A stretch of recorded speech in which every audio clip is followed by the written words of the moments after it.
Puji Tuhan. Puji Tuhan. Puji Tuhan. Haleluya. Kita bersyukur ya di pagi hari menjelang siang ini kita diberikan kemampuan sehingga kita bisa datang dan kita bisa memuji Tuhan dengan sukacita. Itulah hebatnya pekerjaan Tuhan. Apa yang kita nikmati hari ini, terus besok Tuhan akan tambahkan, lebih indah lagi, lebih dahsyat lagi. Tuhan kita itu Tuhan yang sangat sayang dengan kita semuanya. Tuhan yang tahu apa kebutuhan kita, karena Dia adalah gembala agung kita. Dia adalah Bapa kita. Dia yang sangat tahu dan sangat mengerti, sangat peduli kepada setiap kehidupan manusia. Dia sangat sayang kepada kita semuanya. Puji Tuhan, pada pagi hari dan siang ini kita akan sama-sama belajar. Semuanya belajar untuk menjadi bertambah-tambah, untuk semakin diperbaharui. Kita membuka Alkitab kita di dalam Roma pasal yang ketiga.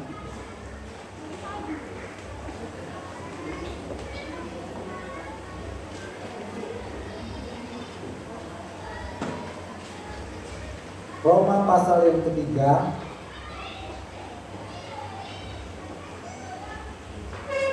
Kita akan membaca ayat yang tidak asing lagi bagi kita semuanya, yang berhubungan dengan tema utama kita, visi misi Allah bagi gereja GPDI Batu Raja di tempat ini. Di ayat 23 dan ayat 24. Roma pasal yang ketiga ayat 23 dan 24. Semuanya sudah mendapat? Semua sudah mendapat? Kalau sudah, kita akan baca bersama-sama.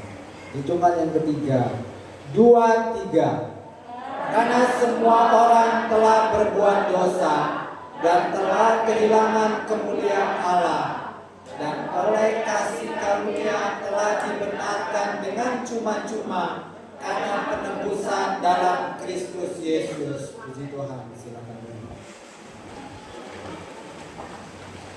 Dengan jelas sekali di sini ya, Rasul Paulus memberitakan Injil, memberitakan kabar baik kepada setiap sidang jemaatnya yang ada di kota Roma, supaya mereka mengerti ya, apa itu akibat dari dosa, apa itu akibat dari dosa, dan apa itu ya, perbuatan Tuhan yang luar biasa dalam setiap kehidupan manusia. Dikatakan dengan jelas di sini, katakan karena semua orang telah berbuat dosa. Tidak ada pun satu manusia yang tidak punya dosa. Semuanya memiliki dosa. Apalagi banyak orang bertanya, kalau anak itu baru lahir, mereka kan belum bisa berbuat ini dan itu. Ternyata anak yang baru lahir pun mereka berdosa. Itu namanya dosa keturunan dari Adam dan Hawa. Dari Adam dan Hawa. Akibat dari dosa, maka apa yang terjadi? Manusia kehilangan kemuliaan Allah. Manusia kehilangan kemuliaan Allah. Berarti apa? Dosa ini adalah satu-satunya yang menjadi sumber masalah. Dosa inilah yang menjadi satu-satunya yang menjadi sumber masalah, yang benar-benar harus dibereskan. Siapa yang bisa bereskan? Hanya Tuhan Yesus. Tuhan Yesus tidak pernah kompromi dengan dosa. Di mata Tuhan Yesus tidak ada dosa kecil maupun dosa besar. Tidak ada. Bagi Tuhan Yesus semua dosa tetap dosa. Maupun kejahatannya terlalu amat besar, ya, tetap dosa. Maupun kejahatannya sangat kecil sehingga orang tidak menganggap itu dosa, tetap itu dosa. Itu akar masalah. Itu akar masalah. Dan dosa sekecil apapun berakibat fatal, yaitu hilanglah kemuliaan Allah. Dan ketika hilang kemuliaan Allah, maka masa depan manusia ya akan hancur. Masa depan manusia akan hancur.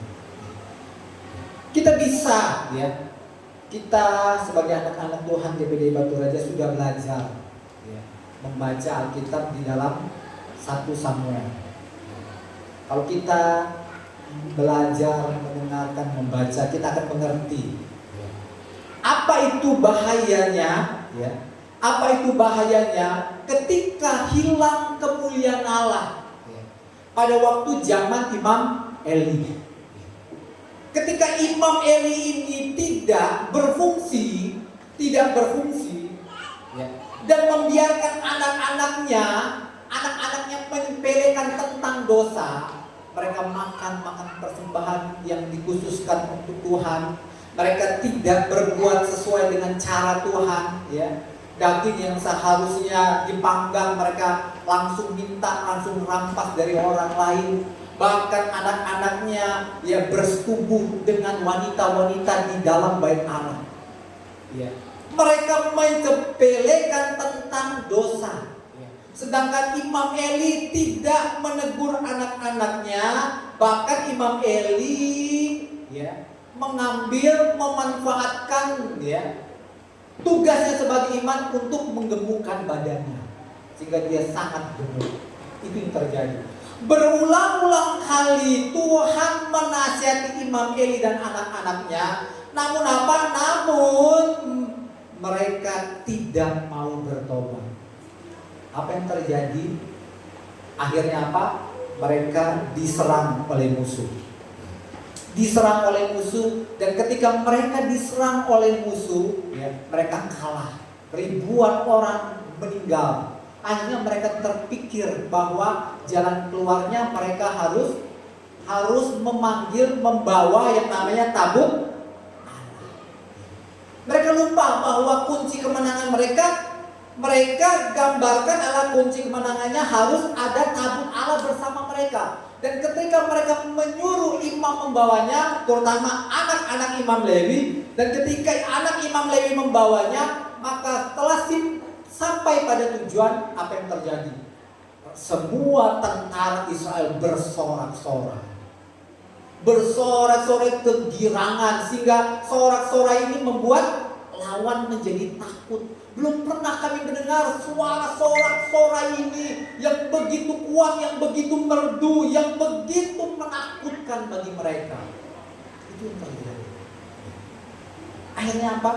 Akhirnya mereka pikir ya, tabut Allah itu sebagai jimat.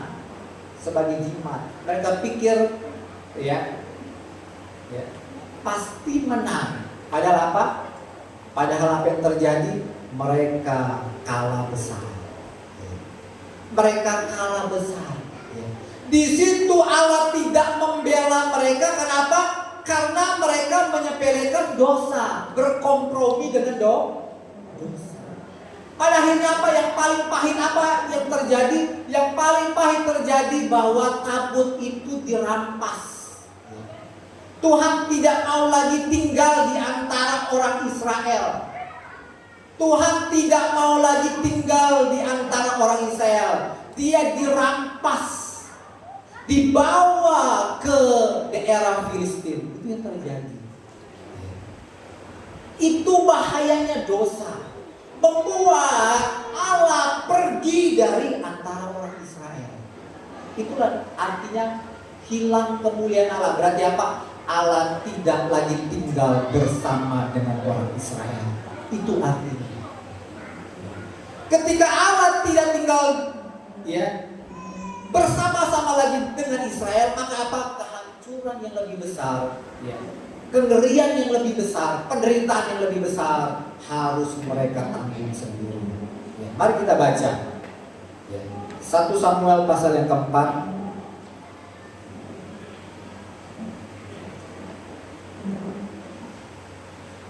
1 Samuel pasal yang keempat. Saya baca ayat yang ke-20.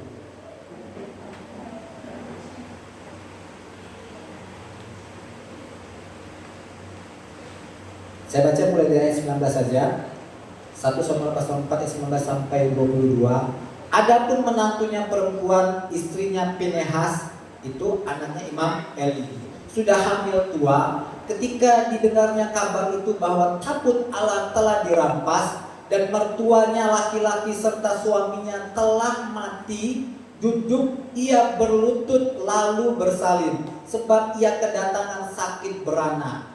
Ketika ia hampir mati, berkatalah perempuan-perempuan yang berdiri di dekatnya, janganlah takut, sebab engkau telah melahirkan seorang anak laki-laki. Tetapi ia tidak menjawab dan tidak memperhatikannya. Ia menamai anak itu Ikabod, katanya, telah lenyap kemuliaan dari Israel. Ya.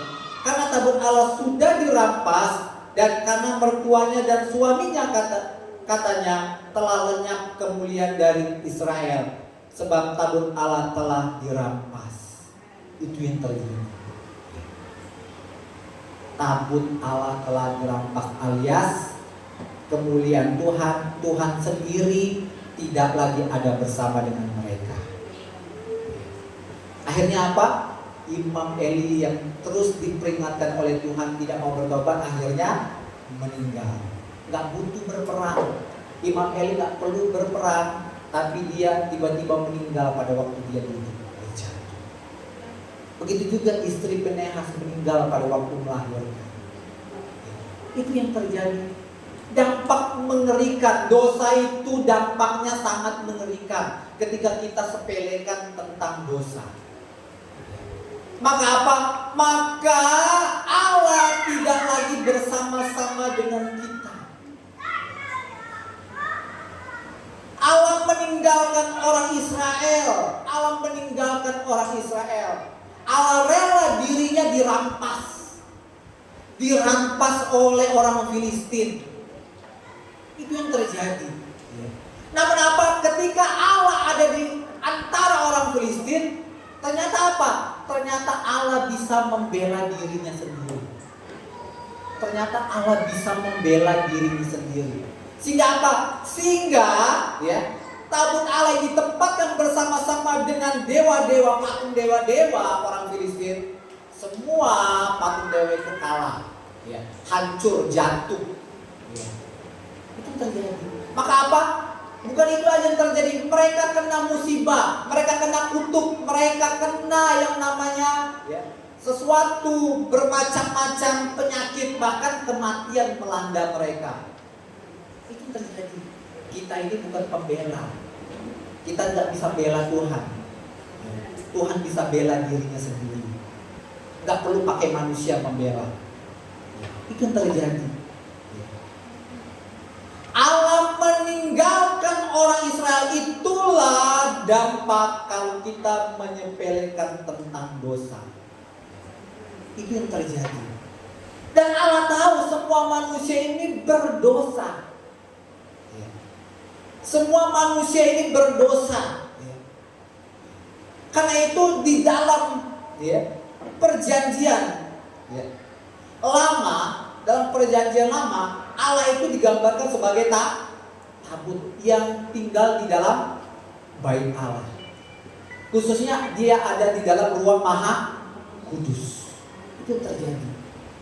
Dan ketika para imamnya dan orang-orang Israel sepele tentang dosa, maka ada waktunya Tuhan akan pergi dari antara mereka. Tuhan tidak lagi membela mereka. Hati-hati. Hati-hati. Kalau sesuatu hal yang terjadi dalam kehidupan kita tidak menyenangkan, ya, kita harus mengoreksi diri kita. Ada sesuatu yang Tuhan mau nyatakan dalam hidup kita supaya kita mengerti apa rencana Tuhan dalam kehidupan kita. Dan melalui peristiwa apa yang terjadi ini menggambarkan bahwa Allah dari dulu sudah merencanakan manusia yang tegar tengkuk ini. Orang Israel terkenal dengan tegar tengkuk. Selalu berkompromi dengan dosa. Padahal Allah ini pengen dekat dekat dengan mereka sehingga Allah mau turun ke dalam dunia untuk tinggal di dalam bait Allah. Namun mereka menggambarkan bahwa tabut itu adalah jimat mereka. Mereka beranggapan tabut itu jimat. Mereka gambarkan tabut itu hanya sekedar benda mati, tapi punya kuasa. Yang namanya benda mati kan seenaknya aja kan. Seenaknya aja kita berbuat apapun untuk benda mati itu kan. Karena kita yang lebih berkuasa daripada benda mati. Itu yang terjadi. Pada akhirnya apa? Tuhan marah, Tuhan pergi dalam hidup mereka. Nah, kenapa? Dari gambaran ini Tuhan tahu dosa itu adalah hanya satu-satunya penghalang manusia. Dan ini yang harus dibereskan oleh Tuhan. Bagaimana caranya dosa itu bisa dibereskan dan manusia dikembalikan lagi dalam kemuliaan. Manusia dikembalikan lagi dalam kemuliaan. Itu yang terjadi. Maka apa? Maka pada waktu Tuhan tidak berfirman selama 400 tahun, Tuhan sama sekali tidak berfirman selama 400 tahun. Tuhan meninggalkan orang Israel. Dan pada waktu 400 tahun sudah lewat, baru datanglah firman. Lalu datanglah Yesus. Baru datanglah Yesus Kristus datang ke dalam dunia. Baru Allah turun ke dalam dunia dalam rupa manusia. Bukan lagi dalam rupa roh yang tinggal di ruang Maha Kudus. Namun dia datang sebagai manusia. Tujuannya apa? Dia untuk mati di atas kayu salib menebus dosa manusia. Menebus. Kita sudah memperingati hari kematian dan hari pasca kenaikan Tuhan Yesus. Kita harus mengerti apa itu tujuan dari Allah menebus kita. Menebus artinya membeli kita dari iblis. Kita yang telah berdosa ini, kita sudah menjadi miliknya iblis. Maka Allah turun, dia rela mati di atas kayu salib, dia membeli manusia dari iblis. Dia beli manusia dari iblis. Ketika dia beli, maka bukan hanya manusia itu menjadi miliknya, namun melalui kematiannya di atas kayu salib, Tuhan menggantikan yang namanya posisi bait Allah. Dulu bait Allah itu berupa kemah. Dulu bait Allah itu berupa yang namanya bangunan, tembok. Namun berubah. Akhirnya apa? Melalui kematian Tuhan Yesus, tubuh kita dijadikan bait Allah. Mari kita buka dalam 1 Korintus pasal 6 ayat 19. 1 Korintus pasal 6 ayat yang ke-19. Saya minta tolong ada yang membacanya.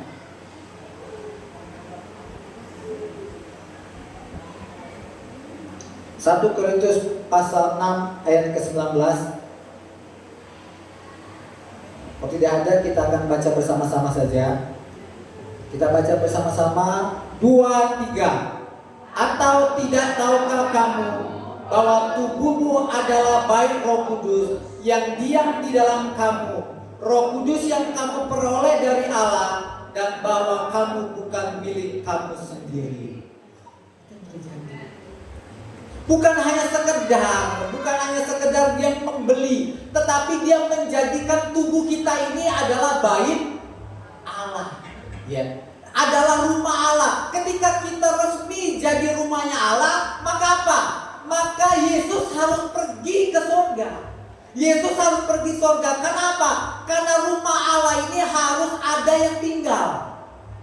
Rumah Allah ini harus ada yang menempati. Siapa yang menempati? Itu Roh Kudus namanya menempati. Yesus sebagai manusia, sebagai daging sama seperti kita, nggak bisa dia masuk ke tubuh kita, nggak bisa. Dia sama seperti kita, makanya dia harus pergi. Makanya yang datang siapa? Roh Kudus. Roh Kudus datang masuk ke dalam hidup kita. Artinya apa? Kemuliaan masuk dalam hidup kita. Berarti apa? Berarti Tuhan sudah berhasil mengembalikan kemuliaan itu pada manusia. Makanya disebut apa? Panggil dia Immanuel, Allah yang menyertai kita, Allah yang tinggal di dalam kita. Dia tidak lagi tinggal di kemah, dia tidak lagi tinggal di bangunan, tapi dia tinggal di dalam tubuh manusia. Itu yang terjadi. Allah tinggal di dalam manusia. Ketika Allah tinggal, Allah itu adalah kemuliaan. Allah itu adalah kemuliaan. Itu yang kita harus pahami. Kita akan baca 1 Petrus pasal 4 ayat 14. Saya akan baca. Berbahagialah kamu jika kamu dinista karena nama Kristus, sebab roh kemuliaan yaitu roh Allah ada padamu. Siapakah itu roh Allah? Siapakah itu roh kudus? Roh kemuliaan. Sama seperti apa? Sama seperti Allah hanya tinggal di ruang maha kudus. Dia hanya tinggal di ruang maha kudus. Itu yang terjadi. Siapa yang hanya bisa berhubungan dengan Allah? Siapa? Hanya imam yang bisa berhubungan dengan Allah. Manusia tidak bisa berhubungan dengan Allah. Gak bisa. Hanya imam yang bisa berhubungan dengan Allah. Makanya itu kita sangat berbahagia. Bukan hanya kita dibeli, bukan hanya dosa kita yang sudah dibereskan oleh Tuhan. Ingat, ada sesuatu yang lebih besar, ada sesuatu kabar baik yang lebih indah, bahwa di dalam diri kita ada roh Allah, roh kemuliaan. Terjadi. Ada roh kemuliaan yang tinggal. Banyak orang dulu cemburu, iri hati. Kenapa hanya imam yang bisa bertemu dengan Allah? Hanya imam. Banyak orang cemburu, banyak orang marah. Akhirnya apa? Terjadi perebutan kekuasaan. Musa ini tidak layak. Musa ini juga ada kesalahannya, sehingga bertengkarlah. Akhirnya apa? Terjadi pertengkaran. Akhirnya marah Tuhan. Siapa yang memilih Musa? Allah. Manusia tidak bisa memilih dirinya sendiri. Makanya kabar baiknya, wow, sangat indah kabar baik bagi kita. Kita ini sebenarnya nggak layak Allah tinggal dalam diri kita. Zaman dulu Allah itu tinggal di luar. Makanya dibilang Allah itu Roh Kudus tinggal. Dia posisi di luar. Dia posisinya hanya bergandengan tangan dengan kita. Dia tidak masuk. Namun karena kematian Tuhan Yesus, Roh Kudus masuk. Makanya penting. Kenapa? Hanya orang percaya kepada Tuhan Yesus yang diselamatkan. Itulah pentingnya. Jangan kita dengerin bahwa orang yang tidak percaya Tuhan Yesus pun diselamatkan. Hanya orang yang percaya kepada Yesus yang diselamatkan. Itu yang terjadi. Kenapa? Karena melalui pengorbanan Tuhan Yesus, Dia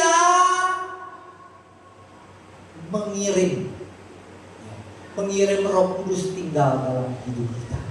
Kita ini jadi baik Allah. Kita ini rumahnya Allah.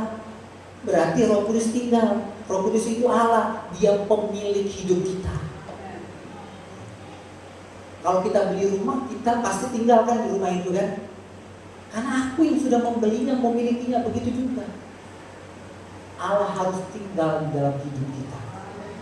Roh Kudus tinggal di dalam hidup kita. Itu yang terjadi. Itulah pentingnya kenapa kita harus percaya dan mengerti bahwa mengapa Yesus harus mati di atas kayu salib. Mengapa? Bukan hanya sekedar Dia membereskan dosa kita, mengampuni. Bukan hanya sekedar membeli kita, tetapi menjadikan tubuh kita baik Allah plus Allah hadir dalam hidup kita. Allah hadir makanya disebut Immanuel. Itu yang terjadi. Ya. Maka apa yang terjadi? Maka seharusnya hubungan manusia dengan manusia itu harus semakin dekat. Harus semakin dekat. Karena hubungan yang dekat itu bukan antara pendeta, ya. Hanya pendeta saja yang memiliki hubungan yang dekat. Ingat, Bapak Ibu, pemuda remaja di sini dapat jauh lebih hebat punya hubungan, ya, melebihi pendeta-pendeta pun bisa. Itu yang terjadi. Ya. Karena hubunganlah yang menjadi kunci keberhasilan, kunci kesuksesan, kunci kekuatan dalam hidup kita. Kalau hidup kita selalu bersama dengan Tuhan Yesus, maka kita bisa melakukan jauh lebih besar lagi apa yang kita bisa kerjakan. Contoh, kalau kita kerjakan ya untuk membersih gereja ini seorang diri, pasti apa? Pasti mudah membuat kita capek, lelah. Pasti dia memerlukan waktu yang lebih lama. Namun kalau kita bekerja berdua, apa yang terjadi?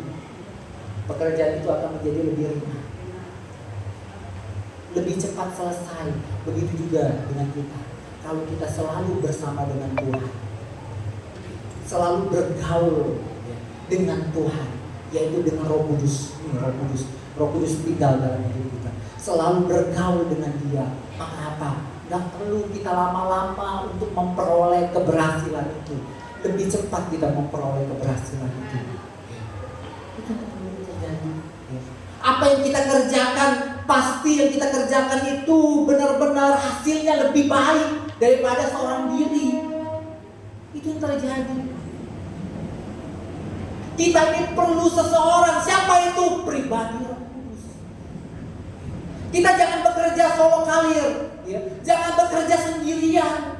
Ada siapa? Ada Roh Kudus di dalam diri kita. Ya. Ada Roh Kudus, izinkan Dia bekerja sama dengan kita. Izinkan Dia bekerja sama dengan kita. Supaya apa? Supaya kita disertai dengan keberhasilan. Maka keberhasilan yang mengejar kita, bukan kita yang mengejar keberhasilan.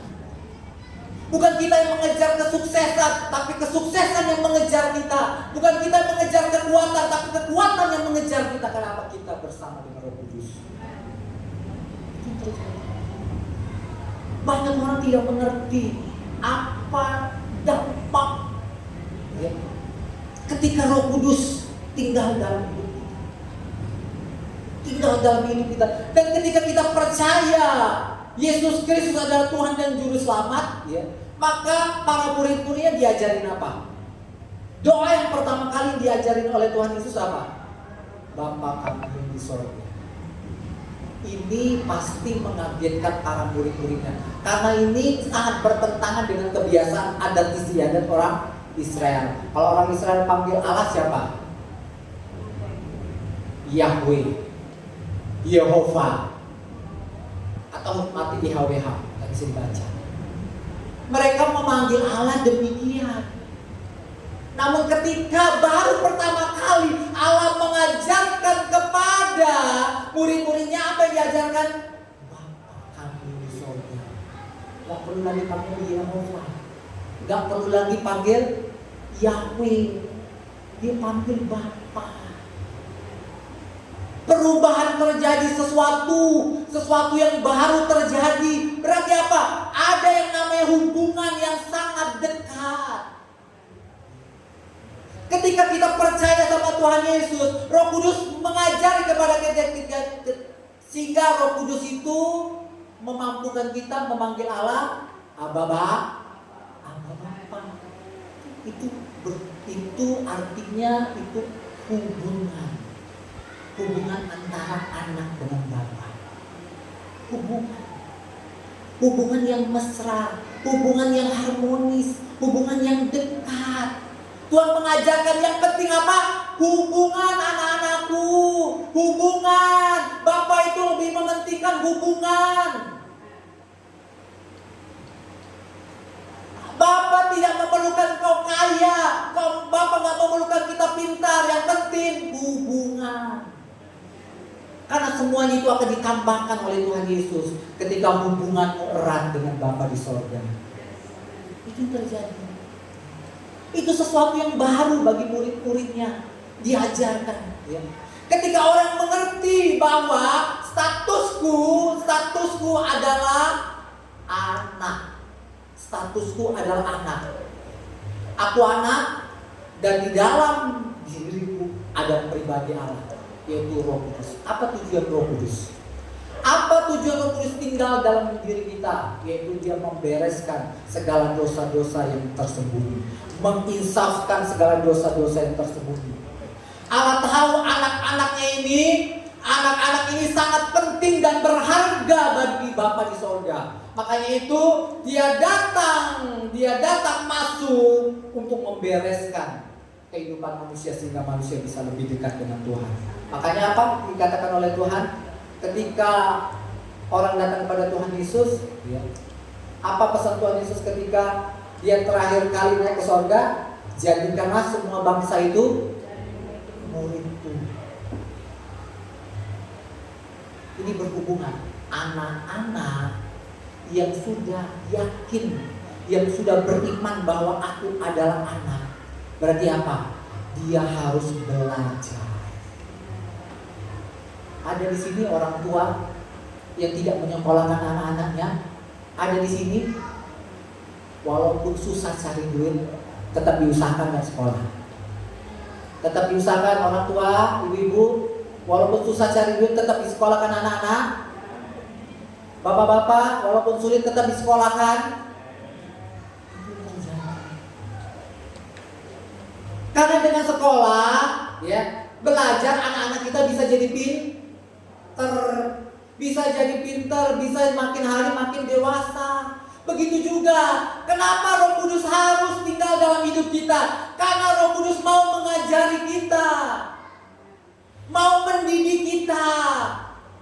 Makanya hubungan antara anak dan Bapa adalah hubungan belajar. Bukan hubungan anak-anak yang selalu minta duit. Yang penting hubungan itu belajar. Karena anak itu masih terlalu polos, mudah ditipu orang lain, mudah terjebak dalam godaan. Anak-anak itu sangat mudah sekali diselewengkan. Maka itu perlu banyak belajar. Supaya apa? Hubungan itu dengan bapaknya semakin dekat. Memang hubungan anak dengan bapak sudah dekat. Maunya Tuhan melalui proses pendidikan belajar menjadi muridnya Tuhan Yesus yang mau belajar dengan Roh Kudus, hubungannya akan semakin dekat dengan Tuhan. Bukan hanya sekedar hubungan minta supaya aku sukses, kaya raya, supaya aku sembuh, supaya aku sukses dalam pelayanan itu.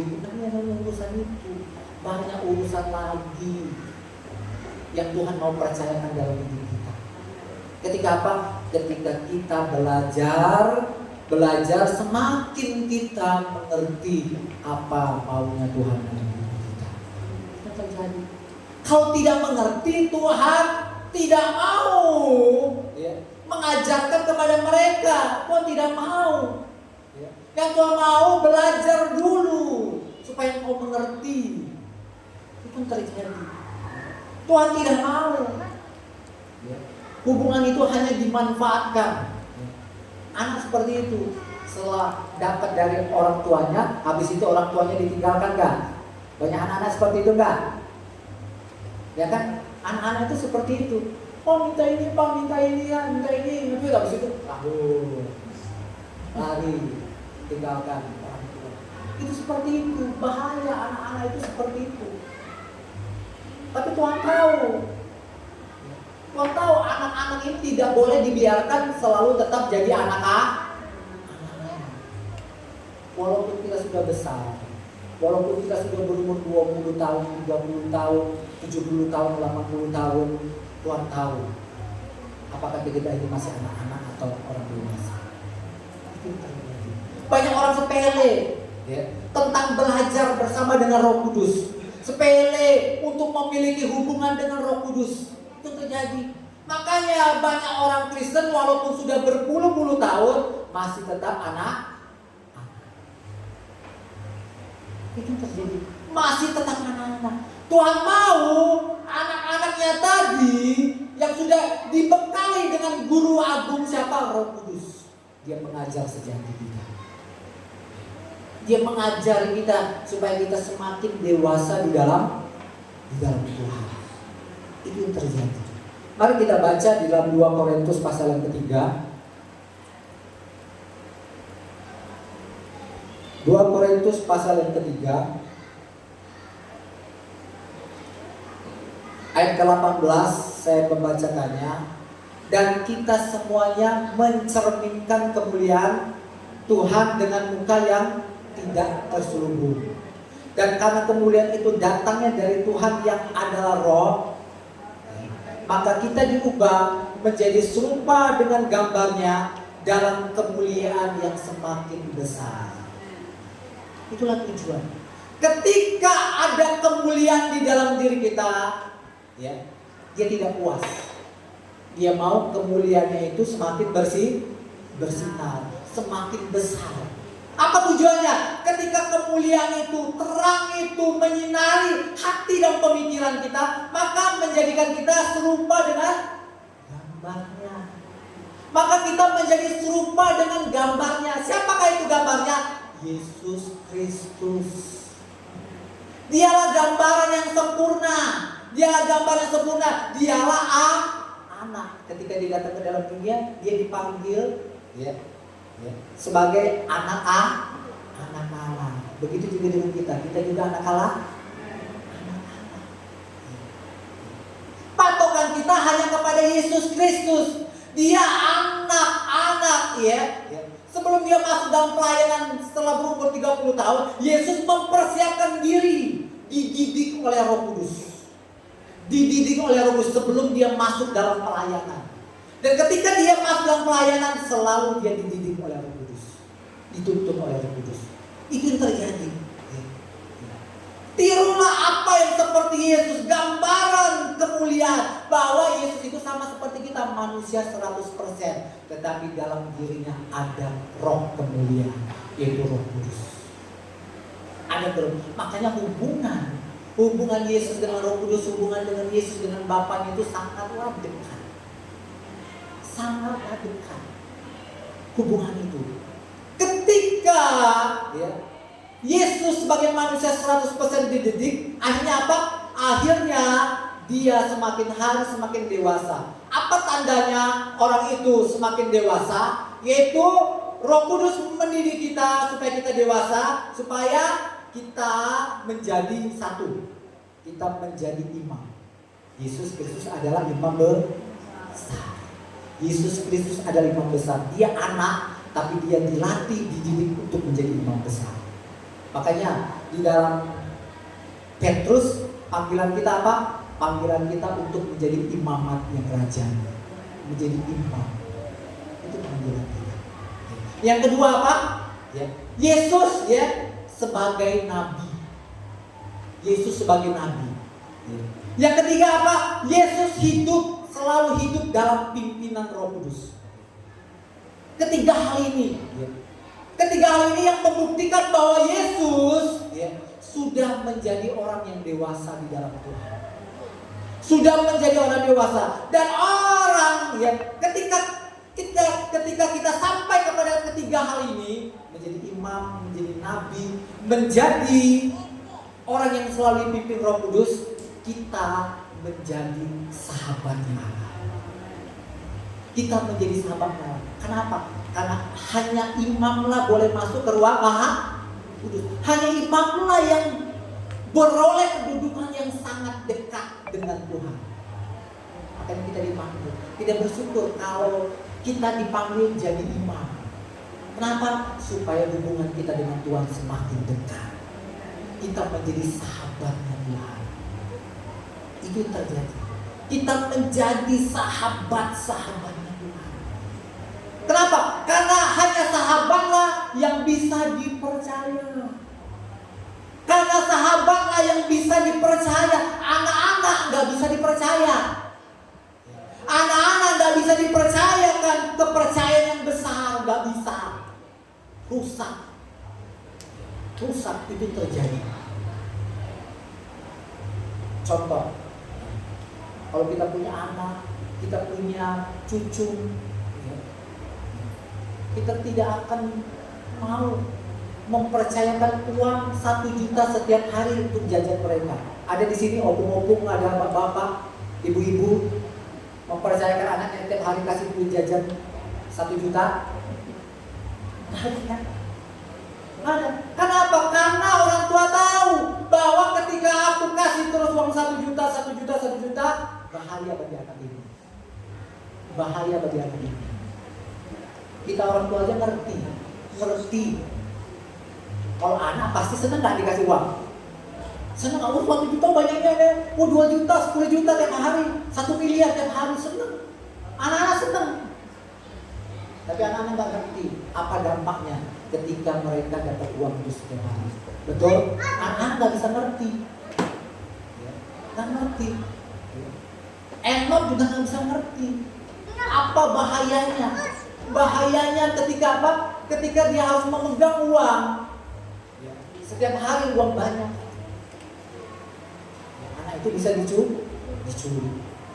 Itu terjadi. Anak itu bisa menjadi orang yang sombong. Begitu juga Tuhan tidak mau mempercayakan, bukan karena Tuhan jahat Bapak Ibu, pemuda remaja. Wah, ada tentang anak remaja nih, pengen cita-citanya setinggi langit, jadi orang yang paling kaya raya di dalam dunia ini. Ingat, kenapa Tuhan tidak percayakan itu? Karena Tuhan tahu kamu belum siap, anak-anak muda, kamu belum siap menerima semuanya itu. Itu yang terjadi. Kenapa? Bahayanya apa? Ketika orang menjadi kaya raya, kan ada Tuhan Yesus bilang demikian, di manamu hartamu berada, di situ hatimu berada. Tuhan tahu bahaya ketika kau makin kaya, hatimu semakin di situ, bukan lagi di dalam Tuhan lagi. Makanya banyak dalam Kejadian sampai Wahyu diceritakan, begitu banyak orang-orang yang kaya raya jauh dari Tuhan. Karena Tuhan tahu. Akhirnya apa? Akhirnya hubungan mereka makin jauh, sama seperti Salomo, makin jauh, akhirnya ujung-ujung masuk neraka. Mau nggak Bapak mempersilahkan anak-anaknya masuk neraka? Nggak mau. Makanya dia nggak percayakan itu. Yang kedua, kenapa Bapak tidak mau mempercayakan? Kenapa? Karena berbahaya ketika mereka jadi kaya raya, mereka bisa jadi batu sandungan bagi orang lain. Batu sandungan sehingga orang lain benci kepada diri kita. Ketika orang lain benci sama kita, yang dibenci siapa? Tuhan Yesus yang dibenci. Tak lagi gereja-gereja. Padahal dulu akrab minta ampun, dulu bersahabat. Udah mulai makin kaya, satu direndahkan, satu gini. Itu terjadi. Jadi batu sandungan. Berbahaya. Jadi orang lain sakit nggak mau lagi di gereja. Yang ketiga, yang lebih berbahaya, menyesatkan. Woi, Tuhan tuh seperti ini, wah enak, kaya raya, ya. Ini, ya. Nggak usah lagi, ya. Kamu susah-susah, ini, ya. Hanya diikuti gaya caranya, bukan caranya Tuhan Yesus. Menyesatkan. Akhirnya apa? Melalui Salomo, akhirnya banyak orang meniru. Oh, Salomo aja bisa punya istri 300, punya bini 700, masa aku udah boleh? Ya kan? Menyesatkan. Padahal itu cerita itu untuk pengetahuan, bukan untuk, ya. Kadang orang, ya, cerita itu dia dibaca, dia jadi pegangan. Padahal itu jadi contoh, itu contoh yang tidak baik, yang tidak harus ditiru. Itu terjadi. Kalau ajaran itu berbeda, didikan itu berbeda, mengajarkan kamu jangan seperti Salomo. Kalau kita belajar sendiri tanpa Roh Kudus, maka kita punya akal sendiri, kita punya kepintaran sendiri. Ya, Berarti boleh dong punya istri lebih dari satu. Contohnya Abraham juga lebih dari satu. Itu terjadi. Itu orang yang belajar tanpa meminta petunjuk dari Roh Kudus. Hati-hati kalau kita baca Alkitab, pakai kepintaran kita, bapak-bapak, ibu, pemuda remaja. Hati-hati. Maka yang timbul kebenaran diri sendiri, bukan kebenaran yang disingkapkan oleh Roh Kudus. Itu hati-hati. Makanya kenapa Tuhan tidak mau mempercayakan? Karena yang Tuhan butuh orang-orang yang bisa dipercayai. Siapa orang yang bisa dipercayai? Adalah sahabatnya Allah. Siapa itu sahabatnya Allah? Dia adalah imam. Imam itu yang selalu peduli tentang hubungan. Dia mau memperdamaikan hubungan manusia dengan Allah. Itu yang dia pedulikan. Imam itu mempedulikan hanya yang dipedulikan hubungan, bukan harta, bukan materi, kedudukan, bukan. Dia lebih mementingkan hubungan. Dia siap merelakan apa saja yang penting hubungan dengan Allah itu harmonis. Hubungan manusia dengan Allah. Makanya apa? Makanya ya, ketika imam Samuel sudah tua, mulai dia berhenti jadi hakim, namun dia tidak berhenti sebagai imam. Dia tidak berhenti sebagai nabi. Apa yang dikatakan? Jauhlah daripadaku untuk tidak mendoakan orang Israel. Baca, dengar itu, bapak-bapak, ibu-ibu. Jauhlah daripadaku tidak mendoakan orang Israel. Itulah imam. Imam itu selalu mendoakan orang lain. Bukan hanya mendoakan keluarganya, mendoakan, menyebutkan satu-satu orang-orang tersebut, menyebutkan keluarga satu-satu, pribadi-pribadi, disebutkan nama mereka. Supaya apa? Supaya hubungan mereka dengan Allah kembali lagi dapat dikembalikan, dapat kembali lagi harmonis.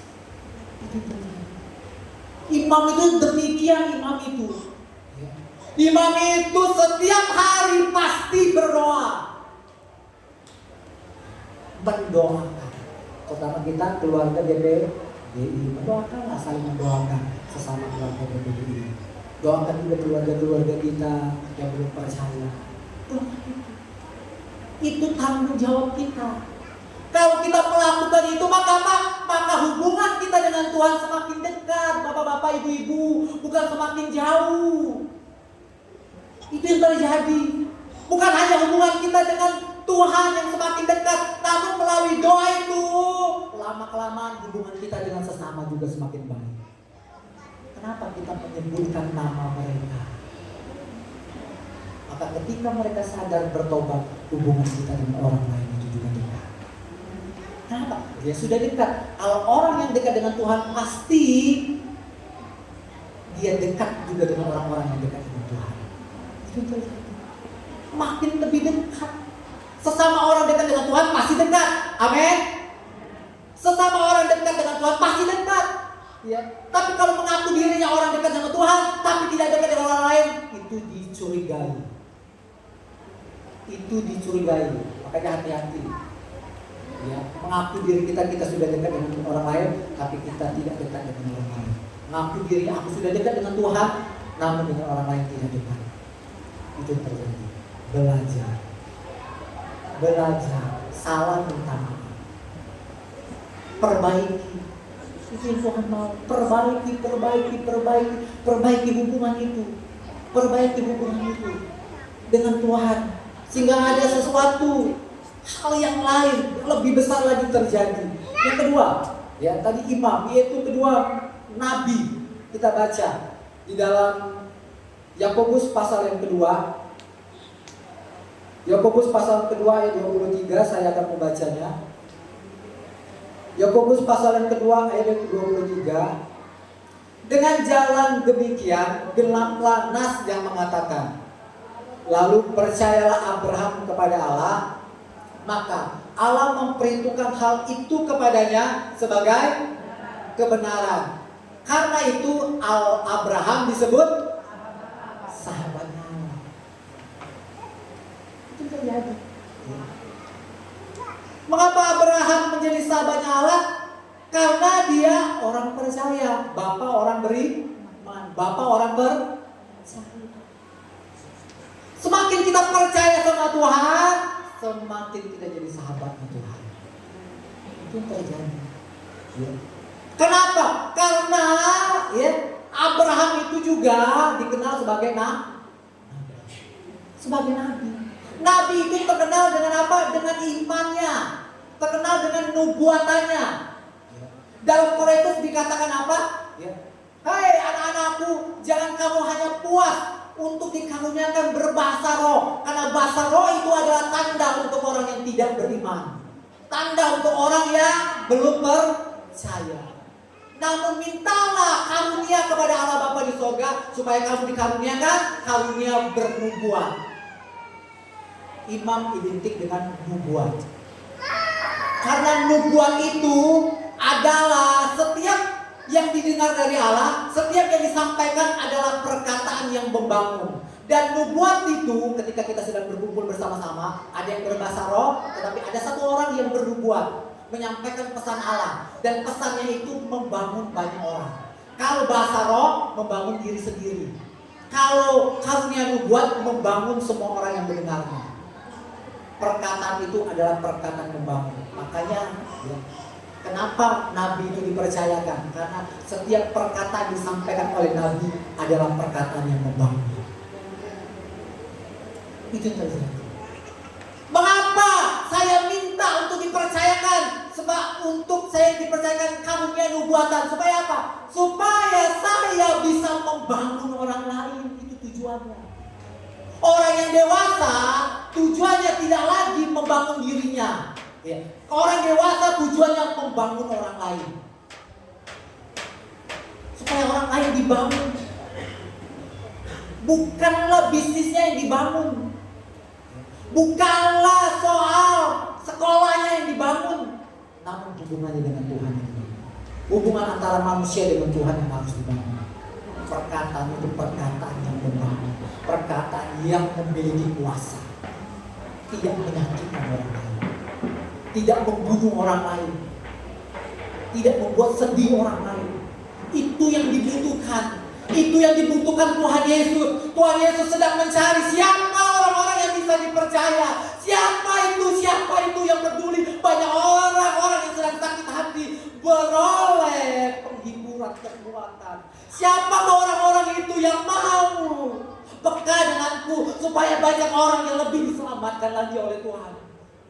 Siapa itu?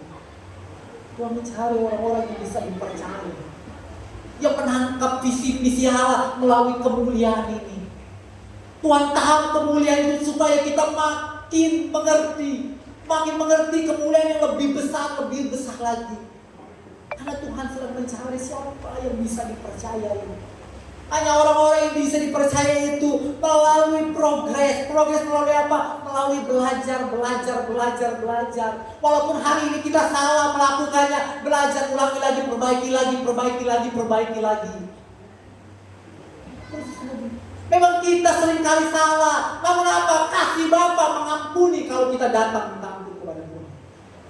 Datang minta ampun, Tuhan akan ampuni. Tuhan akan kasih lagi kesempatan, perbaiki. Itu yang terjadi. Itulah. Makanya Yesus disebut nabi, perkataannya membangun. Makanya Yesus selalu mengabarkan Injil. Injil itu apa artinya? Kabar baik, kabar yang membangun orang lain. begitu suka kabar baik, kabar baik. Bukan masalah harta.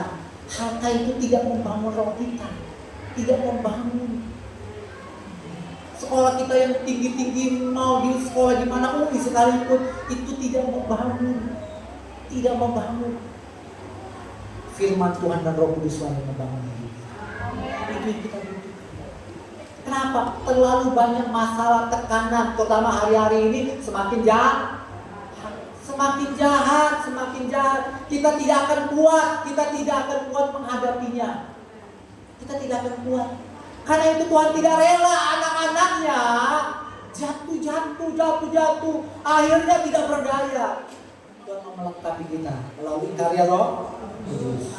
Yang ketiga, mari kita baca dalam Roma pasal yang ke-8 ayat yang ke-14. Roma pasal yang ke-8 ayat yang ke-14.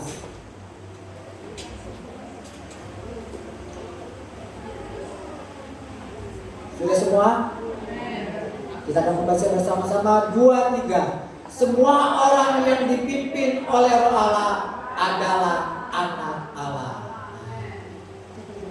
Semua orang yang dipimpin dengar-dengaran kepada suara Roh Kudus adalah anak Allah. Anak ini artinya bukan anak yang masih kecil. Menurut bahasa Ibrani, menurut bahasa Yunani, bukan anak masih kecil tapi anak yang sudah dewasa. Anak yang sudah dewasa, anak yang sudah dewasa selalu dengar-dengar akan pimpinan Roh Kudus. Kemanapun Roh Kudus menyuruh kita melangkah itu. Makanya sebelum sampai di situ kita belajar dengar suara Roh Kudus dulu. Belajar memiliki hubungan, belajar. Sehingga lama-lama kita peka.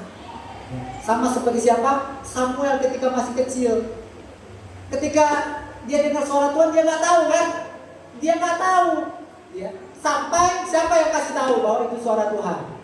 Siapa? Nabi Eli yang memberitahu. Itu bukan aku, tetapi Tuhan. Itulah seperti itu. Anak-anak itu belajar. Kalau memiliki hubungan dengan Tuhan, pastilah kalau kita selalu dekat dengan Tuhan, Tuhan itu ingin berbicara kepada kita, Bapak Ibu. Ingin berbicara sama kita, ingin menunjukkan kabar baiknya, kabar baik kepada keluarga kita, juga kepada orang lain. Itu yang terjadi. Itulah kabar baik pesan hari ini bagi kita semuanya. Jangan sia-siakan tubuh kita sudah dijadikan baik Allah. Yang Tuhan perlu respon dari kita, hubungan dengan Tuhan. Ketika engkau merasa panggilanmu, ya, engkau merasa rindu, engkau merasa itu panggilan bagi dirimu untuk menjadi imam, untuk menjadi nabi, untuk menjadi orang-orang dipimpin Roh Kudus, jangan keraskan hati.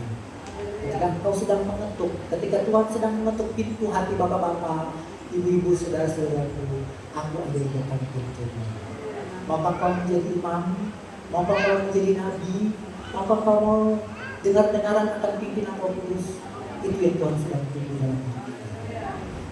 Aku siap mengajari kamu.